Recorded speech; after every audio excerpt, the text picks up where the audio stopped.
വിദ്യാർത്ഥികളെ, എല്ലാവർക്കും പുതിയൊരു വീഡിയോയിലേക്ക് സ്വാഗതം. ഇന്ന് നമ്മൾ 5ാം ക്ലാസ്സിൻ്റെ ആനുവൽ എക്സാമുമായി ബന്ധപ്പെട്ട ഇംഗ്ലീഷിൻ്റെ ഒരു മോഡൽ ക്വസ്റ്റ്യൻ പേപ്പറും അതിൻ്റെ ആൻസർ കീയുമാണ് ഡിസ്കസ് ചെയ്യുന്നത്.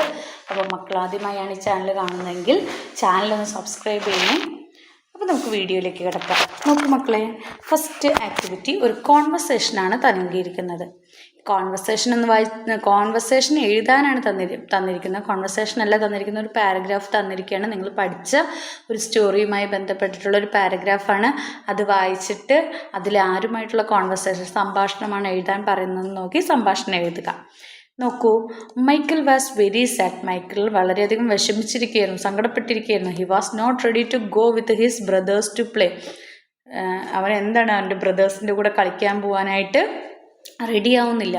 His mother began to worry. അവൻ്റെ അമ്മയ്ക്ക് ടെൻഷനാവാൻ തുടങ്ങി അല്ലേ.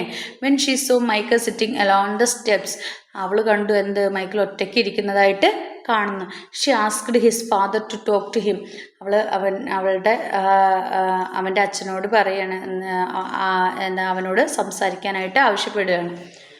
മൈക്കിളിൻ്റെ അച്ഛനോട് മൈക്കിളിനോട് സംസാരിക്കാനായിട്ട് ആവശ്യപ്പെടാനാണ്. അപ്പോൾ write the possible conversation between Michael and his dad. മൈക്കിളും അവൻ്റെ ഡാഡിയും തമ്മിലുള്ള കോൺവെർസേഷൻ എഴുതാനാണ് പറഞ്ഞിരിക്കുന്നത്. അപ്പം നമുക്ക് എങ്ങനെ എഴുതാം?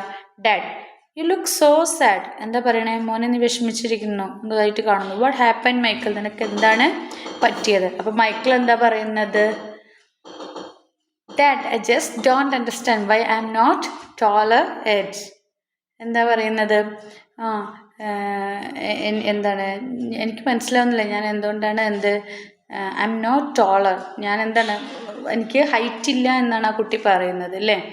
എന്തുകൊണ്ടാണെന്ന് എനിക്ക് മനസ്സിലാവും. ഡാഡ്, അപ്പം I know you have been waiting patiently buddy. അതെനിക്കറിയാം, നീ എന്ത് ചെയ്യണം, വെയിറ്റ് ചെയ്യുക, ക്ഷമയോടെ വെയിറ്റ് ചെയ്യുക. But why do you want to be taller? ഇപ്പം നിനക്ക് എന്തിനാണ് ടോളർ ആവുന്നത്? നിനക്ക് ഇപ്പോൾ ടോളറിൻ്റെ ആവശ്യം എന്താണ്? നീ വലുതാവണമെന്ന് ആഗ്രഹിക്കുന്നത് എന്തിനാണ്? അപ്പം മൈക്കിൾ പറയണം, I thought if I were taller I could play better and help our team win. ഞാൻ വലുതാണെങ്കിൽ എനിക്ക് എന്താണ്, നന്നായി കളിക്കാനും എൻ്റെ ടീമിനെ ഹെൽപ്പ് ചെയ്യാനും സാധിക്കും. അപ്പോൾ ഡാഡി പറഞ്ഞു, you do know you are already a great player don't you. അപ്പം നിനക്കറിയില്ല, നീ എന്താണ് ഓൾറെഡി നല്ലൊരു പ്ലെയറാണ്. Michael, yes but I want to be an even better. അതെ എനിക്കറിയാം, പക്ഷെ എന്താണ്, എനിക്ക് കുറച്ചുകൂടി ബെറ്റർ ആവണം എന്ന് പറയുന്നത്. അപ്പോൾ dad, being A ടോളർ might help A little but practice and determination are what really count. Height എന്ന് പറയുന്നത് നിന്നെ ഹെൽപ്പ് ചെയ്യും കുറച്ച്, but practice and determination are what really count. നിൻ്റെ എന്താണ് പ്രാക്ടീസും അതിനോടുള്ള നിൻ്റെ ഡിറ്റർമിനേഷനുമാണ് ശരിക്കും എന്ത് ചെയ്യുന്നത്, നിന്നെ ഹെൽപ്പ് ചെയ്യുന്നത്. അപ്പോൾ മൈക്കിൾ പറയാണ്, ഐ പ്രാക്ടീസ്ഡ് എലോട്ട്. ഞാൻ ഒരുപാട് പ്രാക്ടീസ് ചെയ്യുന്നുണ്ട്, but I dozen feel like it's working. പക്ഷെ അതെൻ്റെ ഇതിൽ എനിക്ക് ഫീൽ ചെയ്യുന്നില്ല, ഞാൻ ആ വർക്ക് ചെയ്തിട്ട് അതിനുള്ള ബലം പോലെ എനിക്ക് കിട്ടുന്നില്ല. അപ്പോൾ dad, it's not just about the height. ഇത് എന്താണ്, ജസ്റ്റ് ഹൈറ്റിൻ്റെ, it is about your skills and heart. അത് നിൻ്റെ സ്കില്ലും ഹാർട്ടുമായിട്ട് ബന്ധപ്പെട്ടതാണ്, സ്കിൽസ് ആൻഡ് മനസ്സും. അപ്പം നിൻ്റെ മനസ്സും നിൻ്റെ സ്കില്ലുമായിട്ടാണ് അത് ബന്ധപ്പെട്ടിരിക്കുന്നത്. Michael, you really think I can still B A winner. അപ്പോൾ മൈക്കിൾ ചോദിക്കണം, അച്ഛനെ ഇപ്പോഴും വിചാരിക്കുന്നുണ്ടോ എന്താണ്, ഞാൻ ആ വിന്നറാവുമെന്ന്, എനിക്ക് വിന്നറാവാൻ കഴിയുമെന്ന് അച്ഛൻ വിചാരിക്കുന്നുണ്ടോ എന്ന് ചോദിക്കുകയാണ്. അപ്പോൾ ഡാഡ് പറയണേ, അബ്സല്യൂട്ട്ലി ഉണ്ട്. You have everything you need right in here, just believe in yourself. നീ ആദ്യം നിന്നിൽ തന്നെ എന്ത് ചെയ്യണം, വിശ്വസിക്കുക. നിനക്കെല്ലാം നേടാനായിട്ട് കഴിയും, നിനക്ക് ആവശ്യമുള്ളതൊക്കെ നിനക്ക് കിട്ടുമെന്ന് പറയണം. അപ്പോൾ Michael, okay dad, I will try to focus on that ഞാൻ അതിൽ തന്നെ ഇനി ഫോക്കസ് ചെയ്യാമെന്ന് പറഞ്ഞ് മൈക്കിൾ ഡാഡിയോട് പറയുകയാണ്. അപ്പോൾ ഡാഡി എന്ത് ചെയ്യണം, അവനെ ഇൻസ്പിറേഷൻ കൊടുക്കുകയാണ്. വലുതാവുക എന്നുള്ള, അല്ലെങ്കിൽ ഹൈറ്റ് വയ്ക്കുക എന്നുള്ളതിലല്ല കാര്യം, നമ്മളുടെ സ്കില്ലും ഹാർട്ടും നമ്മൾ ഉപയോഗപ്പെടുത്തി, അതായത് നമ്മുടെ പ്രാക്ടീസും ഡിറ്റർമിനേഷനുമാണ് വേണ്ടത് എന്ന് അവനെ ബോധ്യപ്പെടുത്തി കൊടുക്കുന്ന ഒരു കോൺവെർസേഷനാണ് നിങ്ങൾ എഴുതേണ്ടത്. ഓക്കെ, ഇനി സെക്കൻഡ് ക്വസ്റ്റ്യൻ നോക്കൂ. Activity 2, rearrange the story. സ്റ്റോറീനെ റീഅറേഞ്ച് ചെയ്യാൻ, സ്റ്റോറിയിലെ സംഭവങ്ങൾ വായിച്ച് നോക്കിയിട്ട് അതിൻ്റെ ഓർഡറിൽ അറേഞ്ച് ചെയ്യാനാണ് പറഞ്ഞിരിക്കുന്നത്.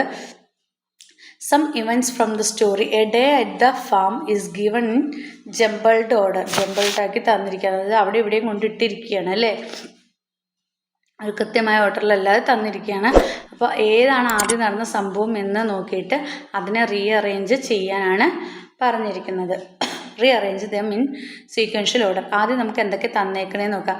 ഫസ്റ്റ് തന്നിരിക്കുന്ന grandad gave the kids jobs like peeling corn and sowing seed. Bill invited his friend Meg to visit his grandad's farm for help. Curious the kids secretly approached the bees. Bill stepped on a log to peep into the hive distributing the bees. The kids jumped into stream to escape the angry bees and were saved. The kids happily fed the animals and helped Granddad with the various chores.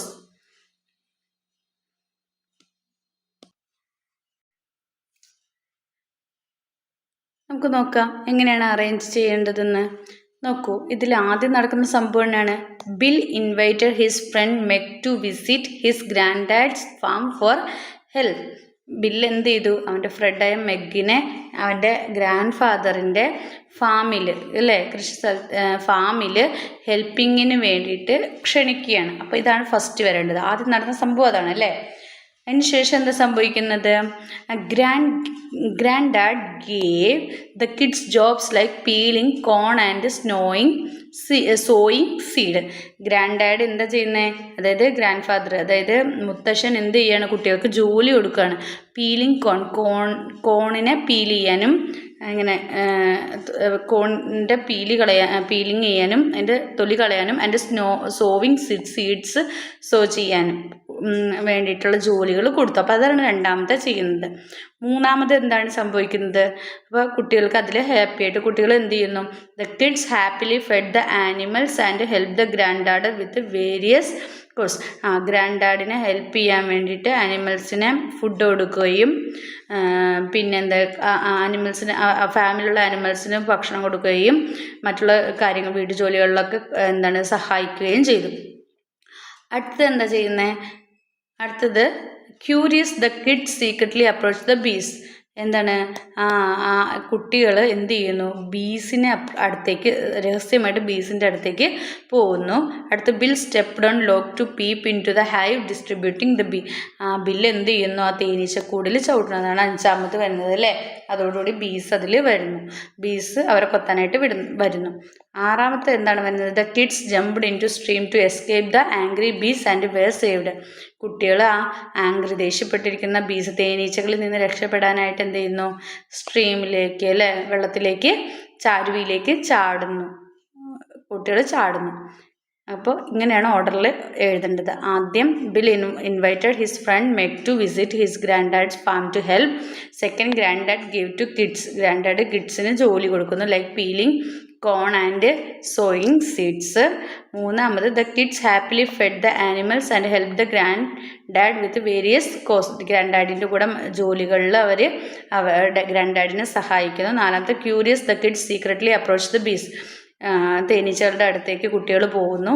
അഞ്ചാമത് എന്ത് ചെയ്യണേ? തേനീച്ചക്കൂട്ടിൽ ചവിട്ടുമ്പോൾ തേനീച്ചകളൊക്കെ പറന്ന് വരുന്നു അല്ലേ. ആറാമത് the kids jumped into stream to escape the angry bees and were saved. രക്ഷപ്പെടാൻ വേണ്ടിയിട്ട് കുട്ടികൾ സ്ട്രീമിലേക്ക്, അതായത് അരുവിയിലേക്ക്, വെള്ളത്തിലേക്ക് ചാടുന്നു. അപ്പം ഇങ്ങനെയാണ് ഓർഡറിൽ നിങ്ങൾ എഴുതേണ്ടത്. ആക്ടിവിറ്റി 3 എഡിറ്റിംഗ് ആണ്. അതായത് ഇത് അണ്ടർലൈൻ ചെയ്ത് read the passage and edit the words underlined. താഴെ കൊടുത്തിരിക്കുന്ന അണ്ടർലൈൻ ചെയ്തിരിക്കുന്ന വാക്കുകൾ എഡിറ്റ് ചെയ്ത് എഴുതാനാണ് പറഞ്ഞിരിക്കുന്നത്. തിരുത്തി എഴുതുക, തെറ്റുള്ളത് തിരുത്തി എഴുതാനാണ് പറഞ്ഞിരിക്കുന്നത്. നമുക്ക് പാരഗ്രാഫ് വായിച്ചു നോക്കാം. One bright day Paru's father went on a journey far away. എന്താണ്? പാറുവിൻ്റെ ഫാദർ എന്ത് ചെയ്തു? ഒരു ദൂരയാത്രയ്ക്ക് പോയി. അപ്പോൾ പാറൂസ് എന്നുള്ളിടത്താണ് അണ്ടർലൈൻ ചെയ്തിരിക്കുന്നത്. ഇവിടെ എന്താണ് മിസ്റ്റേക്ക്? ഇവിടെ പാറു എന്നുള്ളത് നെയിം സ്മോൾ ലെറ്ററിലാണ്, ഫസ്റ്റ് ലെറ്റർ സ്മോൾ ലെറ്ററിലാണ് എഴുതിയിരിക്കുന്നത്. അപ്പോൾ നമ്മളവിടെ ക്യാപിറ്റലാക്കി എഴുതണം. ഫസ്റ്റ് ലെറ്റർ ക്യാപിറ്റൽ ലെറ്ററിൽ പാറൂസ്. മനസ്സിലായോ? അവിടെയാണ് മിസ്റ്റേക്ക് വന്നിരിക്കുന്നത്. രണ്ടാമത്തെ, today I shall go with grandma to the fields Paru said to himself. Paru ഇവിടെ ഹിംസെൽഫ് എന്നാണ് പറഞ്ഞത്. അതായത് പാറു പെൺകുട്ടിയാണ്. പെൺകുട്ടിയാണെങ്കിൽ ഹിമ്മല്ല വരിക, എന്താ വരിക? ഹെർ. പെൺകുട്ടിയാണെങ്കിൽ ഹെർ ആണ് വരിക അല്ലേ. അപ്പം ഹെർ സെൽഫ്. പാറു ഗേൾ ആയതുകൊണ്ട് അവിടെ വരുന്നത് എന്താണ്? ഹെർ സെൽഫാണ്. ഹിംസെൽഫ് അല്ല, her self. She approach. Paru എന്താ പറഞ്ഞത്? അവൾക്ക് ഗ്രാൻഡ് മദറിൻ്റെ കൂടെ എന്താണ് പാടത്ത് പോകണമെന്ന് അവൾ പറയുകയാണ് സ്വയം. ഷീ അപ്രോച്ച് ഹെർ ഗ്രാൻഡ്മ എന്നാണ് പറഞ്ഞിരിക്കുന്നത്. അവൾ അവളുടെ ഗ്രാൻഡ്മേനെ സമീപിച്ചു എന്നാണ്. അപ്പം അപ്രോച്ച്ഡ് എന്താ വേണ്ടത്? ED ചേർക്കണം. എന്താണ്? Approached her grandma. Ichu Amma sitting was on the veranda. Ichu Amma എന്താ പറഞ്ഞിരിക്കുന്നത്? വരാന്തയിൽ ഇരിക്കുകയായിരുന്നു എന്നാണ് പറയുന്നത്. അപ്പോൾ എന്താണ്? ഇച്ചു അമ്മ സിറ്റിംഗ് വാസ് എന്ന് പറയണ്ട, ഇച്ചു അമ്മ വാസ് സിറ്റിംഗ് എന്നാണ് പറയുന്നത്. Ichu Amma was sitting. Was ഫ്രണ്ടിലാണ് പറയേണ്ടത്. Ichu Amma was sitting on the veranda. Why don't we go to the field today? Paru asked. Sure let's go, Ichu Amma replied. എന്തുകൊണ്ടാണ് ഇന്ന് പോകാൻ നമുക്ക് ഫീൽഡിൽ പോയി കൂടെ എന്ന് ചോദിക്കുമ്പോൾ, എന്തുകൊണ്ടാണെന്ന് ചോദിക്കുമ്പോൾ പാറുമ്മനോട് ചോദിക്കണം. അപ്പോൾ പാറുമ്മ എന്താ പറയണത്? ശരി നമുക്ക് പോവാം, ലെറ്റ്സ് ഗോ, നമുക്ക് പോവാം. Ichu Amma replied. Without another word they started by the fields. അവർ എന്താണ്? അവരുടെ പാടത്തേക്ക് പോവാണ്. സ്റ്റാർട്ടഡ് ബൈ എന്നാണ് പറഞ്ഞിരിക്കുന്നത്. സ്റ്റാർട്ടഡ് ബൈ അല്ല, സ്റ്റാർട്ടഡ് ടുവേർഡ്സ്. എന്താണ്? Started towards the field. ഫീൽഡിലേക്ക് പോയി എന്നാണ് എഴുതേണ്ടത്. ആക്ടിവിറ്റി 4 നോക്കൂ. Reading comprehension. താഴെ കൊടുത്തിരിക്കുന്ന പാരഗ്രാഫ് വായിക്കുക, എന്നിട്ട് അതിനുമായി ബന്ധപ്പെട്ട ക്വസ്റ്റ്യൻസിന് ആൻസർ എഴുതുക എന്നാണ് പറഞ്ഞിരിക്കുന്നത്. നോക്കൂ, പാരഗ്രാഫ് വായിച്ചേക്കാം. Once there was a farmer. അവിടെ ഒരു ഫാർമർ ഉണ്ടായിരുന്നു. He lived in a small house. അത് ഒരു ചെറിയ വീട്ടിലാണ് താമസിച്ചിരുന്നത്. He had no wife and children. അവന് ഭാര്യയും കുട്ടികളൊന്നുമില്ല. He lived on alone. അവൻ ഒറ്റയ്ക്കാണ് താമസിച്ചിരുന്നത്. He cooked his meals himself. അവൻ്റെ ഫുഡൊക്കെ തന്നെയാണ് ഉണ്ടാക്കി കഴിച്ചുകൊണ്ടിരുന്നത്. He worked in his field alone. അവൻ്റെ പാടത്ത് തന്നെ ജോലി ചെയ്യുമായിരുന്നു. He did not like to talk to anybody. അവൻ ആരോടും സംസാരിക്കുന്നതൊന്നും ഇഷ്ടമായിരുന്നില്ല. One evening the farmer sitting on the veranda. ഒരു ദിവസം ഫാർമർ എന്ത് ചെയ്യായിരുന്നു? അവൻ്റെ വരാന്തയിൽ ഇങ്ങനെ ഇരിക്കുകയായിരുന്നു. A little dog came there and sat down in the yard in front of the veranda. ഒരു ഡോഗ് വന്ന് അവൻ്റെ അടുത്ത് അവിടെ ഇരുന്നു. Yard in front of the veranda. The farmer looked at the dog. ഫാർമർ എന്ത് ചെയ്തു? ഡോഗിനെ നോക്കി. He did not like it. ഫാർമറിന് അവനെ ഇഷ്ടപ്പെട്ടില്ല. He pointed to the gate and shouted at the dog. അവൻ ആ ഡോഗിനെ ഷൗട്ട് ചെയ്തു, അല്ലേ? Get out. But the dog got up and jumped straight on the veranda. പക്ഷേ ഗെറ്റ് ഔട്ട് പറയാം. പക്ഷേ ഡോഗ് എന്ത് ചെയ്തു? അങ്ങോട്ടേക്ക് തന്നെ ജമ്പ് ചെയ്ത് ഇരുന്നു. It sat by the side of the farmer. ഫാർമറിൻ്റെ സൈഡിൽ നിന്ന്. Farmer looked at the dog. It had only 1 ear. അങ്ങനെ നോക്കിയപ്പോൾ എന്താണ്? ആ ഡോഗിന് എന്തുള്ളൂ? 1 ഇയറേ ഉള്ളൂ. The ear was sticking up like a radio aerial. അതെന്തുപോലെ ഇരിക്കുന്ന? റേഡിയോ ഏരിയൽ പോലെ ഇങ്ങനെ ഇരിക്കുകയാണ്. The farmer shouted again get out. The dog got up, wagged it tail and walked straight into the house. വീണ്ടും ആ farmer എന്ത് ചെയ്തു? Shout ചെയ്തു, ഗെറ്റ് ഔട്ട് എന്നും പറഞ്ഞിട്ട്. Now the farmer was amused. He pointed to the chair and said to the dog, sit under the chair. But the dog went and sat on the chair.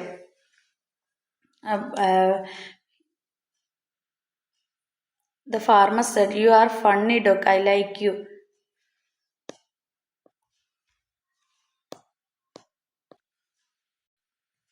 അപ്പോൾ get out അടിച്ചപ്പോഴും ആ dog എന്ത് ചെയ്തു? അവൻ്റെ tail ആട്ടിക്കൊണ്ട് വീണ്ടും അവൻ ആ വീട്ടിലേക്ക് തന്നെ വന്നു. അതിനുശേഷം ഇത് കണ്ടപ്പോൾ ഫാർമറിന് വീണ്ടും അത്ഭുതം തോന്നിയിട്ട് എന്ത് ചെയ്തു? അദ്ദേഹം പറഞ്ഞു, എന്താ? He pointed to the chair and said to the dog. ഡോഗിനോട് ഒരു ചെയർ ചൂണ്ടി കാണിച്ചിട്ട് പറഞ്ഞു അവിടെ ഇരിക്കാൻ പറഞ്ഞു. Sit under the chair. ചെയറിൻ്റെ അടിയിൽ ഇരിക്കാൻ പറഞ്ഞു. But the dog went and sat on the chair. പക്ഷേ ഡോഗ് എവിടെ ഇരുന്നത്? ചെയറിൻ്റെ മേലെയാണ്. The farmer said, you are funny dog. നീ ഒരു തമാശക്കാരനായ ഡോഗാണല്ലേ, ഐ ലൈക്ക് യു, എനിക്ക് നിന്നെ ഇഷ്ടപ്പെട്ടു. From the day the farmer and dog leave together. പിന്നെ എന്താണ്? ഫാർമറും ആ ഡോഗും കൂടെ കൂടി ഒരുമിച്ച് താമസിച്ചു. Now the farmer was not a. ഇപ്പം എന്താണ്? ഫാർമർ ഒറ്റയ്ക്കല്ല. ഇതാണ് കഥ. അപ്പോൾ ഒരു ഡോഗിൻ്റെയും ഒരു ഫാർമറിൻ്റെയും കഥയാണ് തന്നിരിക്കുന്നത്. അപ്പോൾ ഈ കഥ വായിച്ചിട്ട് താഴെ കൊടുത്തിരിക്കുന്ന ക്വസ്റ്റ്യൻസ് നിങ്ങളോട് എഴുതാനാണ് പറഞ്ഞിരിക്കുന്നത്. അപ്പം നമ്മളെങ്ങനെ എഴുതുക? ആദ്യം ചോദിച്ചിരിക്കുന്നത് എന്താണ്? Where did the farmer live? Farmer എവിടെയാണ് ജീവിച്ചിരുന്നത്? നമ്മുടെ പാരഗ്രാഫിൽ ഉണ്ടല്ലേ. He lived in a small house. അപ്പോൾ നമ്മൾ എവിടെ ആൻസർ ചെയ്തും? In a small house. പാരഗ്രാഫിൽ നോക്കിയിട്ട് അതിൽ നിന്ന് തന്നെ മക്കൾക്ക് എന്ത് ചെയ്യാം? ഉത്തരങ്ങൾ എടുത്ത് എഴുതാം. രണ്ടാമത്തെ, who came there one day. ആരാ വന്നത്? A little dog. ഒരു നായ്ക്കുട്ടിയാണ് വന്നത്, അല്ലേ? What did the farmer say to the dog? ആ ഡോഗിൻ്റെ അടുത്ത് ഫാർമർ എന്താ പറഞ്ഞേ? ടു ഗെറ്റ് ഔട്ട്, അല്ലേ? ഗെറ്റ് ഔട്ട് അടിക്കുകയാണ് ചെയ്തത്. ടു ഗെറ്റ് ഔട്ട്, വരാനാണോ പറഞ്ഞത്? അല്ല. ദ ഡോഗ് ഹാസ്, ഡോഗിന് എന്താ ഉള്ളത്? Only 1 ear, 2 ear, no ears at all, a special ear. എന്താ അവനുള്ളത്? ഓൺലി 1 ഇയർ, ഒരു ഒറ്റ ചെവിയുള്ള ഡോഗായിരുന്നു അത്. അഞ്ചാമത്തെ ക്വസ്റ്റ്യൻ എന്താണ്? Pick out a word from the passage which mean make laugh. Make laugh, ചിരിപ്പിക്കുക എന്നുള്ളതിന് അർത്ഥമായിട്ട് വരുന്ന വാക്ക് അതിലേതാണ്? നമ്മൾ പറഞ്ഞിരുന്നു അല്ലേ? അമ്യൂസ്ഡ്, അല്ലേ? അദ്ദേഹത്തെ രസിപ്പിച്ചു, അല്ലേ? അമ്യൂസ്ഡ്, ഇതാണ് ആൻസർ. ഇനി ആക്ടിവിറ്റി 5 നോക്കൂ. ഒരു നോട്ടീസ് തയ്യാറാക്കാനാണ് പറഞ്ഞിരിക്കുന്നത്. The English club in your school has decide to observe the English day of April 23rd at 10 AM in your school hall. Prepare notice for the program. എന്തിനെ കുറിച്ചുള്ളതാണ്? English day. ഇംഗ്ലീഷ് ഡേനെ കുറിച്ചുള്ളതാണ്. എന്നാ നടത്തുന്നത്? April 23 10 മണിക്ക്. ആരാ നടത്തുന്നത്? English ക്ലബ്ബാണ്. നിങ്ങളുടെ സ്കൂളിലെ ഹാളിൽ വെച്ചിട്ടാണ് പരിപാടി നടത്തുന്നത്. അപ്പോൾ ഒരു നോട്ടീസ് തയ്യാറാക്കാനാണ് പറഞ്ഞത്. അപ്പോൾ ഒരു നോട്ടീസ് തയ്യാറാക്കുമ്പോൾ നിങ്ങൾ എന്ത് ചെയ്യണം? അത് ഇതുപോലൊരു കോളം വരയ്ക്കണം. നോട്ടീസ് എന്ന് ഹെഡിങ് കൊടുക്കണം. നിങ്ങളുടെ സ്കൂളിൻ്റെ പേര് XYZ സ്കൂൾ, ഏതാ സ്ഥലം എന്ന് കൊടുക്കുക. എന്താ പരിപാടി എന്ന് കൊടുക്കുക. എന്താ program? English day celebration. English day celebration ആണെന്ന് കൊടുക്കുക. പിന്നെ എന്താ? Dear friends, we have decided to observe 23rd April 2025 as the English Day of our school. നമ്മൾ എന്ത് തീരുമാനിച്ചു? ഏപ്രിൽ 23 നമ്മുടെ സ്കൂളിൽ ഇംഗ്ലീഷ് ഡേ ആഘോഷിക്കാൻ വേണ്ടിയിട്ട് തീരുമാനിച്ചിട്ടുണ്ട്. As part of the program we would like to honour Mrs Parvathi, our English teacher. All are invited. അതിൻ്റെ ഭാഗമായിട്ട് ആരാണ് നമ്മൾ ആദരിക്കുന്നത്? നമ്മുടെ പാർവതി ടീച്ചറിനെ ഹോണർ ചെയ്യുന്നുണ്ട്. നമ്മുടെ അപ്പോൾ എല്ലാവരെയും ഇൻവൈറ്റ് ചെയ്യുന്നു. ഡേറ്റ് എഴുതുക. ടൈം, ഡേറ്റ് ഇതിൽ തന്നിട്ടുണ്ട് അല്ലേ? എന്നാണ്? 23 ഏപ്രിൽ. എത്രയാണ്? എത്ര മണിക്ക്? 23 ഏപ്രിൽ എന്ന് പറയുമ്പോൾ 4 2025. ടൈം തന്നിട്ടുണ്ട് 10 മണി. വെന്യൂ, സ്ഥലം എവിടെയാണ്? സ്കൂൾ ഹാൾ അല്ലെങ്കിൽ സ്കൂൾ ഓഡിറ്റോറിയം. എന്നിട്ട് എഴുതുക. പിന്നെ എന്തൊക്കെ പ്രോഗ്രാംസാണ് അവിടെ നിങ്ങൾ നടത്താൻ ഉദ്ദേശിക്കുന്നതെന്ന് എഴുതുക. വെൽക്കം സ്പീച്ച് ആരാണ്? ഇംഗ്ലീഷ് ക്ലബ്ബിൽ ആരാണ്? പ്രസിഡൻഷ്യൽ അഡ്രസ്സ് നടത്തുന്നത് ആരാണ്? ടോക്കൺ ഓഫ് ലവ് ആരാണ്? ഫെലിസിറ്റേഷൻ ആരാണ്? വോട്ട് ഓഫ് താങ്ക്സ് ആരാണ്? ഇത്രയും കാര്യങ്ങൾ നിങ്ങൾ ആ നോട്ടീസിൽ അടയാളപ്പെടുത്തുക. ആക്ടിവിറ്റി 6, നമ്മളോട് ഒരു ഡയറി എൻട്രി എഴുതാനാണ്. ഡയറിയാണ് എഴുതാൻ പറഞ്ഞിരിക്കുന്നത്. നിങ്ങൾ പഠിച്ചിട്ടുള്ള ഒരു കഥയുമായി ബന്ധപ്പെട്ട ഒരു ഇതാണ് തന്നിരിക്കുന്നത്. അതിനെ സംബന്ധിച്ചുള്ള ഡയറി എഴുതാനാണ് പറഞ്ഞിരിക്കുന്നത്. നമുക്ക് ആ പാരഗ്രാഫ് ഒന്ന് വായിച്ചു വെക്കാം. Chester to his mother's hand in his own. Chester എന്ത് ചെയ്തു? അവൻ്റെ അമ്മയുടെ കൈ എടുത്തു അല്ലേ? And unfolded her large familiar fingers into a fan. എന്നിട്ട് അവൻ അമ്മയുടെ കൈ എടുത്തിട്ട് എന്ത് ചെയ്തു? അത് മടക്കി വെച്ചിരുന്ന കൈ നിവർത്തി, ഒരു ഫാൻ പോലെ ഫിംഗേഴ്സൊക്കെ നിവർത്തിയപ്പോൾ ഒരു ഫാൻ പോലെ അല്ലേ? ഫാൻ പോലെ നിവർത്തി. He lean forward and kiss the centre of her hand. അവൻ വന്നിട്ട് എന്ത് ചെയ്തു? He lean forward and kiss the centre of the her hand. അവളുടെ കൈയുടെ നടുക്ക് വെച്ചിട്ട് അവനൊരു ഉമ്മ കൊടുത്തു. Imagine you are Mrs Raccoon. നിങ്ങൾ എന്താ ചെയ്യേണ്ടത്? നിങ്ങളാണ് മിസ്സിസ് റാക്കൂൺ എന്ന് വിചാരിക്കുക. Write a diary entry about the experience of giving hand, receiving the kissing hand. നിങ്ങൾ എന്താ ചെയ്യേണ്ടത്? ആ എക്സ്പീരിയൻസിനെ കുറിച്ച് ഒരു ഡയറി എഴുതാനാണ്. കിസ്സിങ് ഹാൻഡിൻ്റെ ഡയറി, റിസീവ് ചെയ്തതും ഗിവിങ് ചെയ്തതിനെ കുറിച്ചുള്ള ഒരു ഡയറി എഴുതാനാണ് പറഞ്ഞിരിക്കുന്നത്. അപ്പോൾ നമുക്ക് എങ്ങനെ എഴുതാമെന്ന് നോക്കുക. നമ്മൾ ഒരു ഡയറി എഴുതുമ്പോൾ എന്തായാലും ഡേറ്റും ഡേയും ഇയറും എഴുതണം. മാസവും തീയതിയും വർഷവും എഴുതുക. അപ്പോൾ നമ്മൾ എഴുതാൻ നമുക്കൊരു മോഡൽ നോക്കാം. Today is a special day that I will cherish forever. എന്താ പറയുന്നത്? ഇന്നത്തെ ദിവസം എനിക്ക് ഒരിക്കലും എന്താണ് മറക്കാനാവാത്ത ദിവസമാണ്. Chester, my dear little raccoon. Chester, എൻ്റെ പ്രിയപ്പെട്ട Chester took my hand with such love and warmth. എന്താണ്? എൻ്റെ കയ്യിൽ അവൻ്റെ എല്ലാ സ്നേഹവും ഇതൊക്കെ തന്നു അല്ലേ? My heart swelled with affection as he leaned closer and kiss my hand. അവൻ്റെ കയ്യിൽ ഉമ്മ നൽകി. Felt all my worries felt അവൻ്റെ. അതോടുകൂടി എൻ്റെ എല്ലാ വിഷമങ്ങളും എന്താണ്? ഇല്ലാതായി, മെൽറ്റായി പോയി. Reminded me of these times I used to comfort him when he was nervous or scared. As I held my hand close to my heart after Chester's kiss, ജസ്റ്ററിൻ്റെ കിസ്സിന് ശേഷം ഞാൻ ആ കൈ എന്ത് ചെയ്തു, ഹാൻഡ് എൻ്റെ ഹൃദയത്തോട് ചേർത്തു. I realise how important it to share love and comfort with those we care about. I can firmly say that is the day will be in memories forever. ഇതെനിക്ക് എൻ്റെ ജീവിതത്തിൽ മറക്കാനാവാത്തൊരു ദിവസം ഇതായിരിക്കുമെന്ന് ഞാൻ റിയലൈസ് ചെയ്തു അല്ലേ. അതുമാത്രമല്ല, ലവും ഷെയർ ചെയ്യുന്നതൊക്കെ എത്രത്തോളം ഇതാണെന്നും ഞാൻ മനസ്സിലാക്കി എന്നും പറഞ്ഞിട്ട്, എത്ര ഇമ്പോർട്ടൻ്റ് ഉണ്ട് എന്ന് മനസ്സിലാക്കിയെന്ന് അവർ പറയുന്നതായിട്ടൊരു ഡയറി നിങ്ങൾക്ക് നിങ്ങളുടേതായ വാക്കുകളിൽ വളരെ ലളിതമായിട്ട് എഴുതാം. ആക്ടിവിറ്റി 7 പ്രൊഫൈൽ എഴുതാനാണ്. Short profile on Vaikom Muhammad Basheer. ആരെക്കുറിച്ചാണ് എഴുതേണ്ടത്? വൈക്കം മുഹമ്മദ് ബഷീറിനെ കുറിച്ചാണ്. അപ്പോൾ കുറച്ച് ഹിൻസ് തന്നിട്ടുണ്ട്. ബോൺ അദ്ദേഹം ജനിച്ചത് അബ്ദുറഹ്മാൻ മുഹമ്മദ് ബഷീർ എന്നാണ് അദ്ദേഹത്തിൻ്റെ ഫുൾ നെയിം. അദ്ദേഹം ജനിച്ചത് 19 ജനുവരി 1908, 19 ജനുവരി 1908. ഇനി ഇത് Thalayolaparambu, popularly known as Beypore Sultan. ഇദ്ദേഹം അറിയപ്പെടുന്നത് ബേപ്പൂർ സുൽത്താനാണ്. തലയോലപ്പറമ്പാണ് അദ്ദേഹം ജനിച്ചത്. ഒക്യുപ്പേഷൻ, അദ്ദേഹത്തിൻ്റെ ജോലി എന്ന് പറയുന്നത് ഓതർ, ഫ്രീഡം ഫൈറ്റർ. അദ്ദേഹം ഒരു എഴുത്തുകാരനാണ്, അതുപോലെ സ്വാതന്ത്ര്യ സമര സേനാനിയുമാണ്, ഫ്രീഡം ഫൈറ്ററാണ്. നാഷണാലിറ്റി, അദ്ദേഹം ഇന്ത്യനാണ്, അദ്ദേഹത്തിൻ്റെ ലാംഗ്വേജ് മലയാളമാണ്. പിന്നെ അദ്ദേഹം എഴുതിയിട്ടുള്ള novels, short stories, essays, memories, ഇതൊക്കെ അദ്ദേഹം എഴുതിയിട്ടുണ്ട്. അദ്ദേഹത്തിൻ്റെ ഇമ്പോർട്ടൻറ്റ് വർക്കുകളാണ് അദ്ദേഹം എഴുതിയിട്ടുള്ള പ്രശസ്തമായ ബുക്കുകളാണ് എന്ത്, ബാല്യകാലസഖി, എൻ്റെ ഉപ്പാപ്പാക്കൊരു ആന ഉണ്ടായിരുന്നു, ഇനി മുച്ചീട്ടുകളക്കാരൻ്റെ മകൾ, പിന്നെ മതിലുകൾ തുടങ്ങിയവ. പിന്നെ അദ്ദേഹത്തിന് കിട്ടിയിരിക്കുന്ന award Kerala Sahitya Akademi fellowship, Padmashri, Kerala state film award for best story, Mathilukal എന്ന സിനിമയ്ക്ക് Lalithambika Antharjanam award, Muttathu Varkey award, Vallathol award, ഇത്രയൊക്കെയാണ് അദ്ദേഹത്തിന് കിട്ടിയിട്ടുള്ളത്. അദ്ദേഹം മരണപ്പെട്ടത് 5 ജൂലൈ 1994. 1994 ജൂലൈ 5 അദ്ദേഹം മരണപ്പെട്ടു. അപ്പോൾ നമുക്ക് എങ്ങനെയാണ് അദ്ദേഹത്തിൻ്റെ ഒരു പ്രൊഫൈൽ എഴുതുന്നതെന്ന് നോക്കാം. അദ്ദേഹം വൈക്കം മുഹമ്മദ് ബഷീർ എന്ന് ഹെഡിങ് കൊടുക്കുക. അദ്ദേഹം ജനിച്ചത് 1908, മരണപ്പെട്ടത് 1994. അപ്പോൾ അത്രയും തന്നെ ആദ്യം ഒരു ഹെഡിങ് ആയിട്ട് മുകളിൽ എഴുതുക. പിന്നെ ഇദ്ദേഹം മരണപ്പെട്ട വ്യക്തിയാണ്, അപ്പോൾ അദ്ദേഹത്തെക്കുറിച്ച് എഴുതുമ്പോൾ നമ്മൾ വാസ് ചേർക്കണം കേട്ടോ. Abdurahman Muhammad Basheer, popularly known as Beypore Sultan. അദ്ദേഹം അറിയപ്പെടുന്നത് എന്താണ്? ബേപ്പൂർ സുൽത്താൻ എന്നാണ്. His regard as one of master of modern Malayalam writers. He was born on, അദ്ദേഹം ജനിച്ചത് 19 ജനുവരി 1908 തലയോലപ്പറമ്പ്. എവിടെയാണ് ജനിച്ചത്? തലയോലപ്പറമ്പാണ്. He was an author of many novels, short stories, essays and memories. അദ്ദേഹം ഒരുപാട് നോവൽസും ഷോർട്ട് സ്റ്റോറീസൊക്കെ എഴുതിയിട്ടുള്ള വ്യക്തിയാണ്, ചെറുകഥകളൊക്കെ എഴുതിയിട്ടുള്ള വ്യക്തിയാണ്. He was freedom fighter too, അദ്ദേഹം ഫ്രീഡം ഫൈറ്ററും കൂടിയാണ്. ബാല്യകാലസഖി, എൻ്റെ ഉപ്പാപ്പാക്കൊരു ആന ഉണ്ടായിരുന്നു, മുച്ചിട്ട് കളിക്കാരൻ്റെ മകൾ, മതിലുകൾ, etcetera are the few of his notable worker. അദ്ദേഹത്തിൻ്റെ ഒരു ശ്രദ്ധയാകർഷിക്കപ്പെട്ടിട്ടുള്ള നോവലുകളും ഷോർട്ട് സ്റ്റോറീസൊക്കെയാണ് ഈ പറഞ്ഞത്. He was awarded Kerala Sahitya Akademi fellowship in 1970. അദ്ദേഹത്തിന് കേരള സാഹിത്യ അക്കാദമി ഫെലോഷിപ്പ് കിട്ടി 1970. പത്മശ്രീ ഇൻ 1982.